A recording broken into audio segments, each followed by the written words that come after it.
Okay, everybody, this is Jeff. Hope this has got the voice. I can see my voice here. Great. I'm actually on the train. It's 6:45 in the morning. I got to go to work. I got to go to the office today to have some meetings and do some. I actually take my computer in and do some things. And now I've had some people say, "Darn your videos, your equipment. You can improve your video equipment, or you can improve your microphone and stuff, and you work at a big company and all that kind of stuff, and your videos are professional, all that kind of stuff." Hey, okay, I'm gonna start with this thing. Hey, I've been doing this video stuff on YouTube for 11 years, okay, and I've got music stuff on there, okay, and I've done a lot of music reviews. Now I've got 1 million views, okay, 1.5 million views actually, on two different YouTube channels, just my music stuff. And I get 800 viewing hours per quarter, okay, 3,300 video watching hours per year, okay, constantly for the last 10, 12, 11, 12 years. Um, and yeah, some people from time to time they'll make a comment. From time to time make a comment about my video reviews of instruments, saying, "Hey, your microphone needs to be better." I said, "Yeah, but it's in the music shop, and we're doing it last minute and stuff." And the number of comments I get on that is so low to the million views. Okay, um, that the majority of people are happy, and the number of viewing hours is proof of that. Okay, so that's just music stuff. Now, so I've had some individual freelancers, kind of people saying, "Hey, that's yeah, you work for a big company, and they should be okay." So the video stuff here is not for my main job, okay, in the sense, but because I don't have conference budget to go to conferences, I'm doing it because it's the way to share my ideas instead of having to ask for conference budget. So it's kind of my job. It is kind of my job, and that's what I'm supposed to do. And so I'm doing it without having to. But working for a big company isn't like, hey, the company just kind of doesn't do this stuff. Hey, it's a 4-hour train ride to go to job to actually get the computer fixed and deal with stuff. And I've had a lot of problems with my computer over the past year. Um, and it's supposed to be reviewed. I actually got a brand new computer sitting at the IT department for the past few weeks, and I've been wanting that computer because I bought a nice, cool headset in the machine to work. There's you just buy it, get a badge, but it's got a USB-C cable on it. I don't have a USB-C ball on this computer. You know how many times shops I've gone to trying to get a little USB to USB-C adapter? Kind of 4 different stores, big aisles and stuff. They don't have it. And no, yeah, I can order it online, but when you order on this thing online, it's a little thing. It's a huge hub, so I got to carry around this huge hub just to be able to connect a headphone set, a 90 euro headphone set with a USB-C into this old computer. So it's like I've been trying this. So I've been buying earbuds. I've bought so many different types of sets out here. So I got this old BlackBerry microphone that's actually working the best right now, that I had 10 years ago. It's the best one I've got working.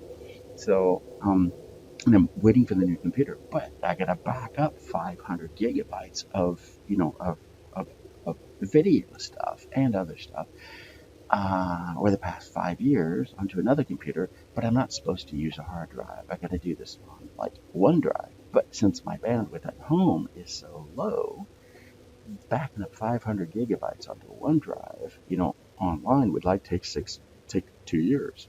So that means I got to go to the office to be able to do the backups, and that's a 4-hour training ride back and forth. So you think I'm happy about doing that? Yeah, I think I'm excited about doing that to do it.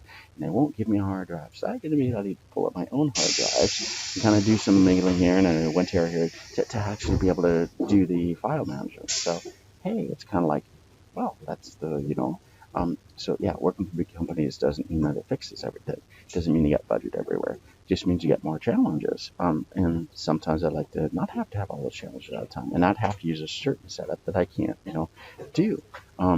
So you try working for big companies. Okay.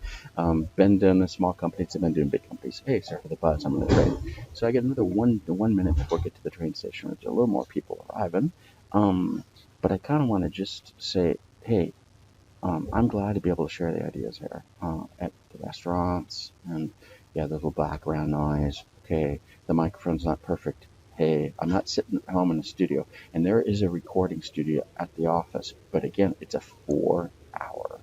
You know, round trip. Plus, if I use the recording studio at the job, you know what? I got to use a recording technician because I'm a stupid person that doesn't know how to do my own videos, okay? Which, yeah, I've been doing this for a long time. But because his equipment's there, and I do know how to do that stuff, but I'm not supposed to because most people don't know how to do it. So you got to actually reserve the room to be able to use that recording studio. And using a recording studio, you got to have the recording technician, and you got to do this all in advance. And you know what? I'm used to driving around having these ideas, and I'm going to stop in the restaurant and put them out on make a video out of it. I'm not going to sit there and organize this up front because it will kill my ideas. It'll just kill my ideas. I won't have them that way. They don't come that way. They don't come, I've got to plan this 3 weeks in advance kind of thing. They come as I'm, thinking. Okay, so I'm sharing as I'm thinking. This is extemporaneous. These are blogs. These are vlogs. Okay, these are not scripted things. Okay, sometimes I do write a minimal script to have an idea because I got a lot, 8 points in a LinkedIn post I need to kind of think about. But that's those ones. But most of these things are just off the top of my head, and that's the way it is. It's extemporaneous, folks, and this is the way people do this. To really, this is real life. Okay, this is not some scripted little thing. And if you're waiting for scripts, hey, go to a movie. The movies are more interesting. You'll pay more. Uh, and you won't get some, and if you want scripts too, go to some conferences where people might rehearse their scripts because they diluted the ideas down so much that they're not useful anymore. But hey, that's the way it is. But I'm sharing it here, and I'm sharing what I can, and I'm sharing what I know I'm able to do, and I got more people coming here, so it's gonna. Well, maybe I got a couple more minutes I can do, but I got people I don't want to be talking too loud here, So, um, but and I'm going to share what I can, and I know what I can share, and I'm going to do it kind of in this way that makes it thing.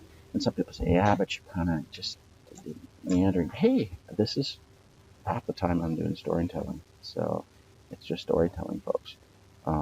This is not a script. This is not how, this is not how good, not actually good selling is actually do storytelling too. But so. I'm glad that some people appreciate this stuff. And for those that don't, hey, it's no big deal. There are other places to go look for scripted stuff, but then you can usually pay for it. And here you don't have to pay for the ideas or the thoughts. And it's not, and I'll tell you, Tom, one thing too, scripted stuff. The one thing that you'll learn about language is the more that you get into written language, away from natural language, the less it is real. Okay, the farther you get, because the more you begin to play with it in the writing, it gets farther away from the actual conversation, the actual natural speech.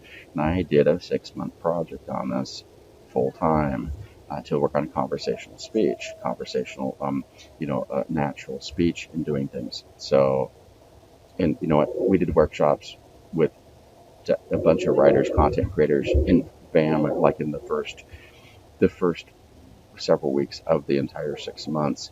We were doing workshops, and they said this is so true. Okay, so we turned all these video scripts of these product videos into much better sounding things, and it sounded much more natural. But and we showed that the farther you get into writing, the less any video sounds natural. So then you get this video like, hello, this is this, and you can tell it's a scripted thing. And when you see scripted pitches, I'll tell you, it's just, it's not a pitch, anything. So I'm doing what you do at a coffee break, okay? Except it's a monologue because I don't have, people I'm interacting with. We could do this in a roundtable. Hey, we could do this on Teams, Zoom, or Skype, or whatever. This would be better. But I don't have that. So, or did you got to organize with people, and so it's, and I'm trying to do this too as like replies to LinkedIn. So, or, and replies to LinkedIn are usually written. So people are scripting their talk. Again, I'm not trying to script it. I'm trying to answer it as if you're answering a question at a coffee break or at a network break, or you're doing a networking conference, or you're doing the networking or the drink over the conference or at a dinner. Come on, folks. Am I going to sit there and script my answer while I'm at a dinner at a conference? Come on. This is don't, because it happens to be a recorded video, doesn't recorded a audio plus visual recording does not mean it's a prepared video professional. You've got to distinguish between the two. You've got to understand what the meaning is between the two. And this is just what you do, when you're at a conference, with over a drink, or in a coffee break at work, or this is what we all do. People, I think some people just have gotten now. We've moved away from our cultures, or away from speaking to writing, and now we bring it back from writing into speaking. But then bringing it back into the speaking thing, into visual, is like, hey, it needs to be professional. No, it doesn't need to be professional. These are thoughts that are they're temporal, they're ephemeral. You use them for the moment that they're there, and then they go on, and hey, it's good. Um, and I'm not going to sit there and script them, so because that's not what it's intended to be. Um, and if that's what you're waiting for, hey, go pay for scripted tutorials that you pay for. Okay, so, but that's not what I'm trying to do here. This is sharing. Okay, so coming up to the train station, there's going to be more people coming on, and there's no way I can talk anymore. So, and you listened for 11 minutes. Wow, I'm surprised. Um, and again, I don't plan my thing to be a 3 minute, 2 minute, 30 second, consumption thing, which I know is the best thing to do. But I don't worry about it. People come, and the fact that I put up a video a day per day has some new ideas, and people watch it to get a bit for the time, and they might be able to watch it during their downtime, watching it, drinking a coffee or whatever, or listening to it in a car or whatever. But then some people videos, they actually read the subtitles more than they actually listen to the video. That's what the stats say. So I know all this stuff, folks. So hey, thanks for listening, and leave the comments and let me know. I mean, leave the comments. I'm not gonna blast you back, but I'll give some general comments back like this. And we're all helping each other. Okay, I'm helping you. Hey, you help me. Let me know what you think. Okay, yeah. Well, train station. More people jump on right now. Take care.